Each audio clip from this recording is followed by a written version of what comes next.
Mobile phone அடிமைத்தனம் இளைஞர்களின் வாழ்க்கையில் புதுவித சவால். தொழில்நுட்ப வளர்ச்சியின் முக்கியமான சாதனைகளில் மொபைல் போன் முதன்மையான இடத்தை பெற்றுள்ளது.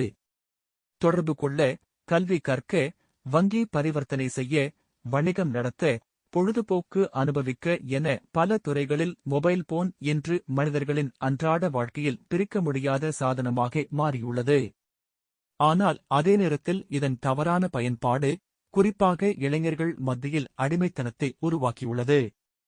இளைஞர்கள் அதிக நேரத்தை சமூக ஊடகங்கள், ஆன்லைன் விளையாட்டுகள், வீடியோ பார்வைகள், ஷார்ட் செயலிகள் போன்றவற்றில் செலவிடுகின்றனர். இதனால் கல்வியில் கவனம் குறைவதும், ஆரோக்கிய சிக்கல்கள் தோன்றுவதும், குடும்ப உறவுகள் பலவீனப்படுவதும் மிக பொதுவான பிரச்சினைகளாகின்றன.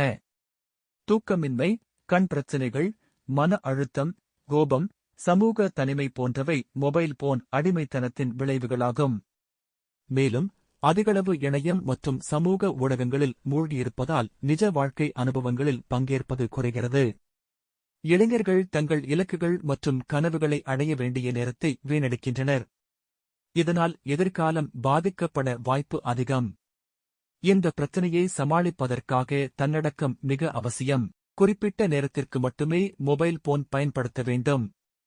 படிப்பு, உடற்பயிற்சி, சமூக உறவுகள், பொழுதுபோக்கு ஆகியவற்றுக்கான நேரத்தை சமநிலையுடன் பகிர்ந்து கொள்ள வேண்டும். பெற்றோர்களும் குழந்தைகளுக்கு சரியான வழிகாட்டுதல் அளிக்க வேண்டும்.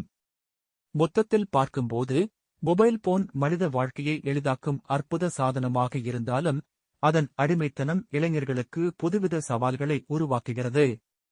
எனவே தொழில்நுட்பத்தை நன்மைக்கு பயன்படுத்திக் கொண்டு அதனுடன் ஒழுங்கான தொடர்பை நிலைநிறுத்தினால் மட்டுமே ஆரோக்கியமான, வெற்றிகரமான வாழ்க்கையை வாழ முடியும்.